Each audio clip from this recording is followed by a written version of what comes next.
in what will go down in history as the greatest demonstration for freedom in the history of our nation.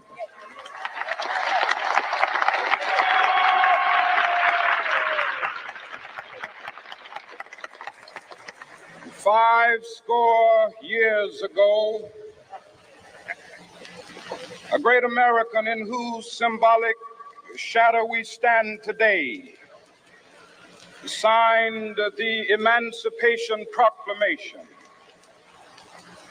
And this momentous decree came as a great beacon light of hope to millions of Negro slaves who had been seared in the flames of withering injustice. It came as a joyous daybreak to end the long night of their captivity. But 100 years later,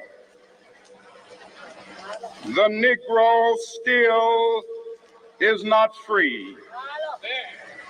100 years later, the life of the Negro is still sadly crippled by the manacles of segregation and the chains of discrimination.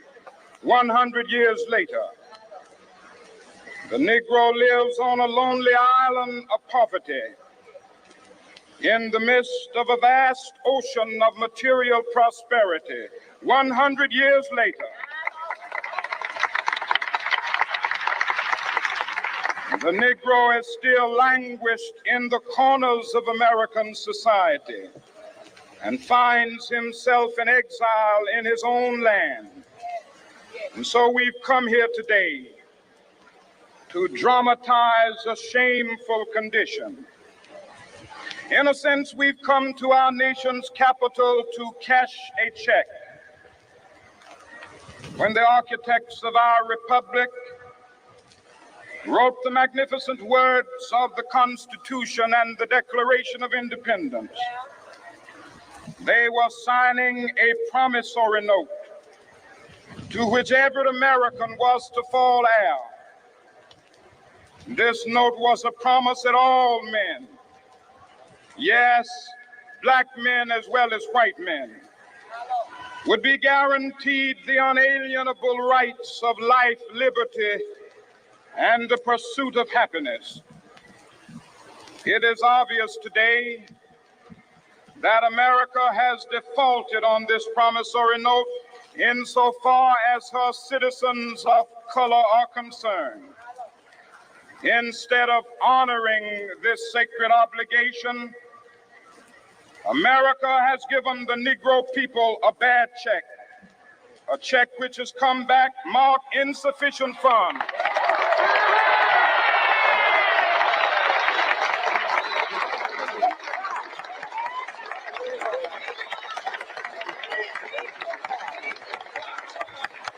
But we refuse to believe that the Bank of Justice is bankrupt.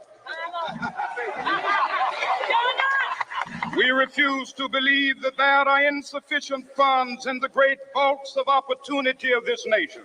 And so we've come to cash this check, a check that will give us upon demand the riches of freedom and the security of justice.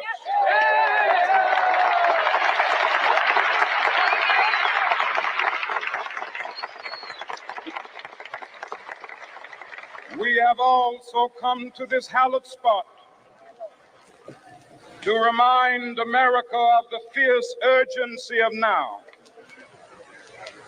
This is no time to engage in the luxury of cooling off or to take the tranquilizing drug of gradualism.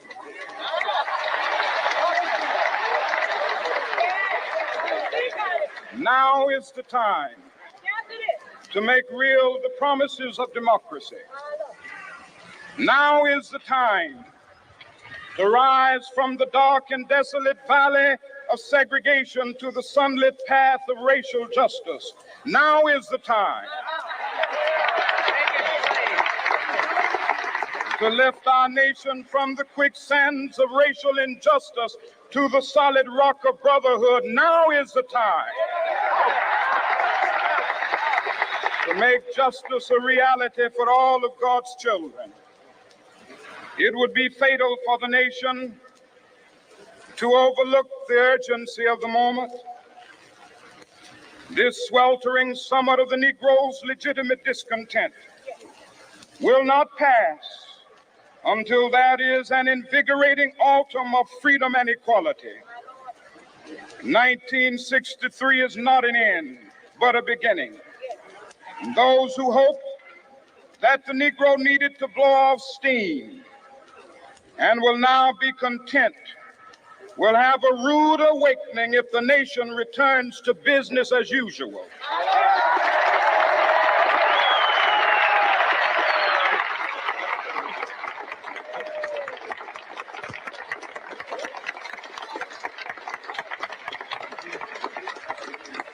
There will be neither rest nor tranquility in America until the Negro is granted his citizenship rights.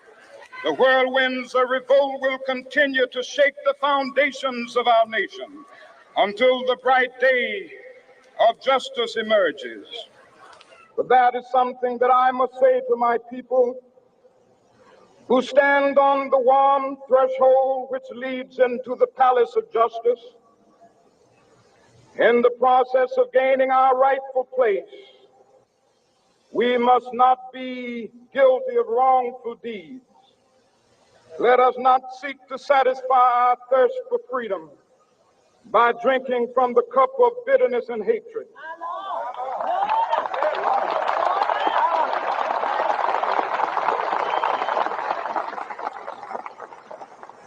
We must forever conduct our struggle on the high plane of dignity and discipline.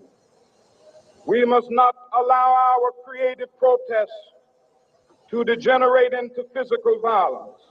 Again and again, we must rise to the majestic heights of meeting physical force with soul force. The marvelous new militancy which has engulfed the Negro community must not lead us to a distrust of all white people.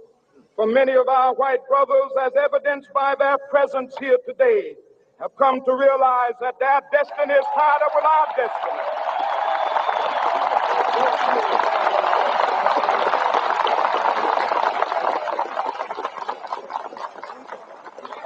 And they have come to realize that their freedom is inextricably bound to our freedom. We cannot walk alone. And as we walk, we must make the pledge that we shall always march ahead. We cannot turn back. There are those who are asking the devotees of civil rights, when will you be satisfied? We can never be satisfied as long as the Negro is the victim of the unspeakable horrors of police brutality. We can never be satisfied as long as our bodies, heavy with the fatigue of travel, cannot gain lodging in the motels of the highways and the hotels of the cities.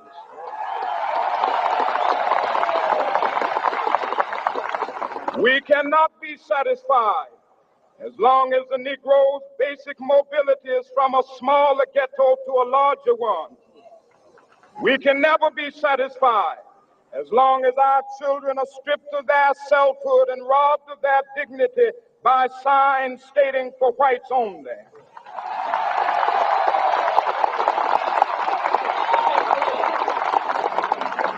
We cannot be satisfied as long as a Negro in Mississippi cannot vote and a Negro in New York believes he has nothing for which to vote.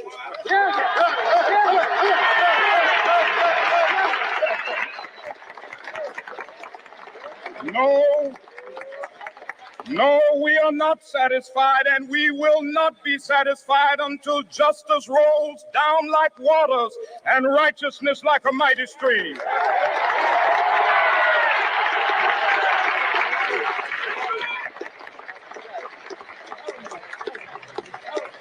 I am not unmindful that some of you have come here out of great trials and tribulations. Some of you have come fresh from narrow jail cells. Some of you have come from areas where your quest for freedom left you battered by the storms of persecution and staggered by the winds of police brutality. You have been the veterans of creative suffering. Continue to work with the faith that unearned suffering is redemptive. Go back to Mississippi. Go back to Alabama. Go back to South Carolina. Go back to Georgia. Go back to Louisiana. Go back to the slums and ghettos of our northern cities, knowing that somehow this situation can and will be changed. Let us not wallow in the valley of despair. I say to you today, my friend,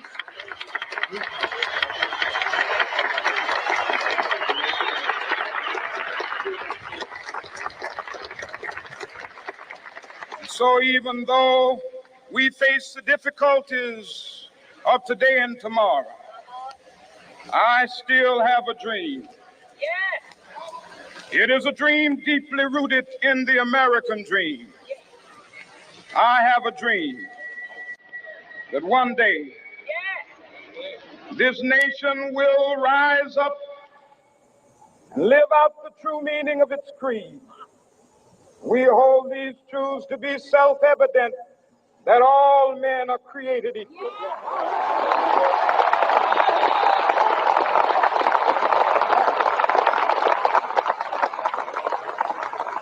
I have a dream that one day on the red hills of Georgia,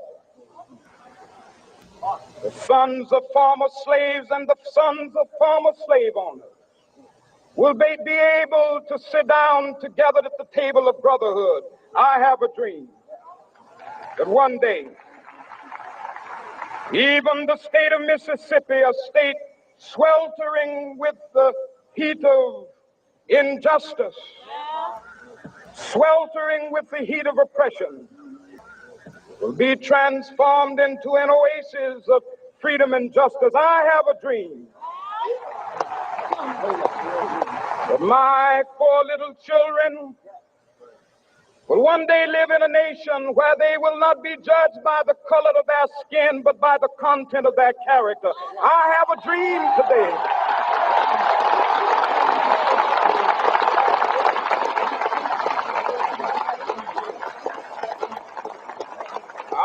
have a dream that one day down in Alabama, with its vicious racists, with its governor having his lips dripping with the words of interposition and nullification, one day right there in Alabama, little black boys and black girls will be able to join hands with little white boys and white girls as sisters and brothers. I have a dream today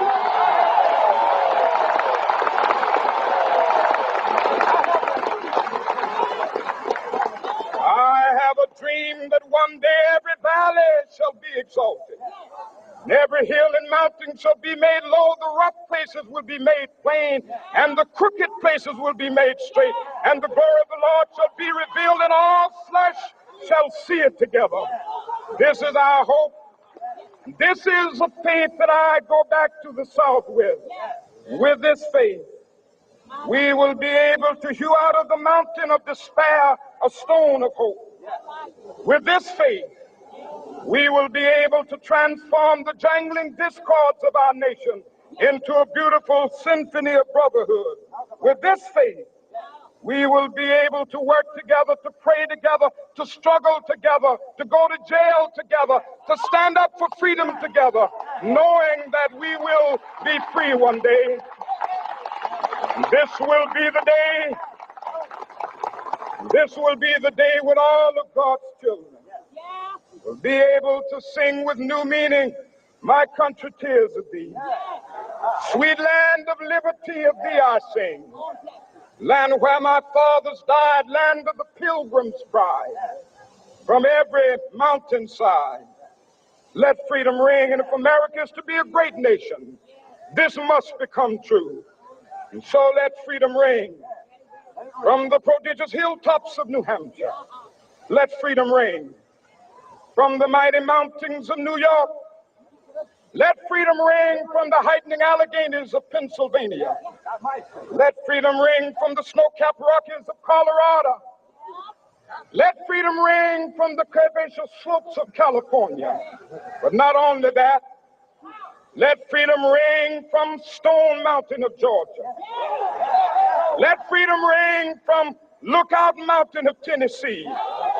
Let freedom ring from every hill and molehill of Mississippi, from every mountainside.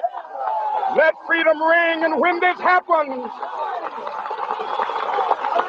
and when we allow freedom ring, when we let it ring from every village and every hamlet, from every state and every city, we will be able to speed up that day when all of God's children, black men and white men, Jews and Gentiles, Protestants and Catholics, will be able to join hands and sing in the words of the old Negro spiritual, free at last, free at last.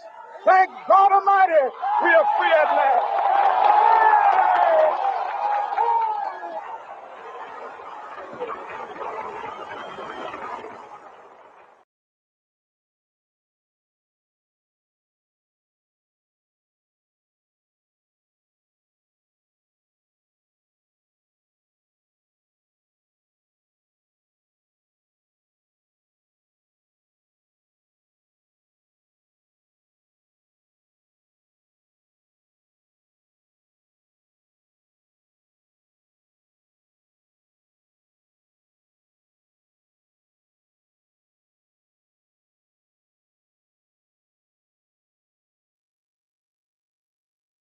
Martin Luther King. We have wrapped it up to you.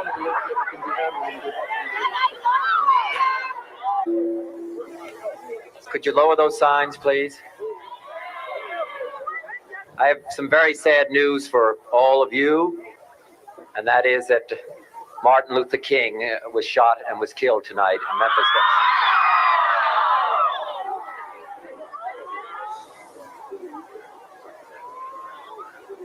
Martin Luther King dedicated his life to love and to justice between fellow human beings. He died in the cause of that effort. In this difficult day, in this difficult time for the United States, it's perhaps well to ask what kind of a nation we are and what direction we want to move in. For those of you who are black, considering the evidence evidently is that there were white people who were responsible, you can be filled with bitterness and with hatred and a desire for revenge. We can move in that direction as a country, in greater polarization, black people amongst blacks and white amongst whites, filled with hatred toward one another. Or we can make an effort, as Martin Luther King did, to understand and to comprehend and replace that violence, that stain of bloodshed that is spread across our land, with an effort to understand compassion and love. For those of you who are black and are tempted to be filled with hatred and mistrust of the injustice of such an act against all white people, I would only say that I can also feel in my own heart the same kind of feeling. I had a member of my family killed, but he was killed by a white man. But we have to make an effort in the United States. We have to make an effort to understand, to get beyond or go beyond these rather difficult times. My favorite poem, my favorite poet was Aeschylus. And he once wrote,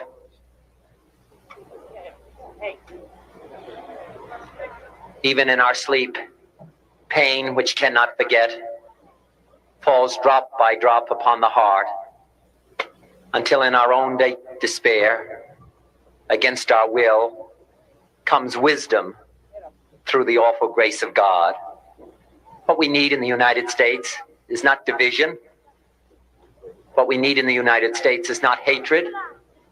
What we need in the United States is not violence and lawlessness, but is love and wisdom and compassion toward one another, feeling of justice toward those who still suffer within our country, whether they be white or whether they be black.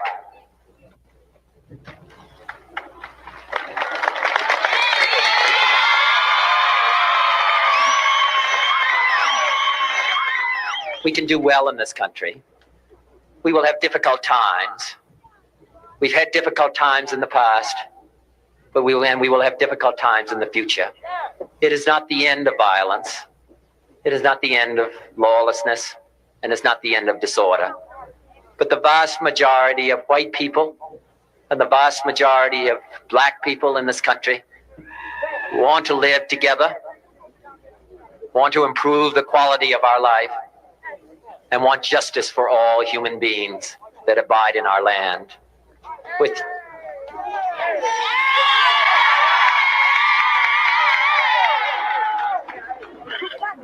And dedicate ourselves to what the Greeks wrote so many years ago, to tame the savageness of man and make gentle the life of this world.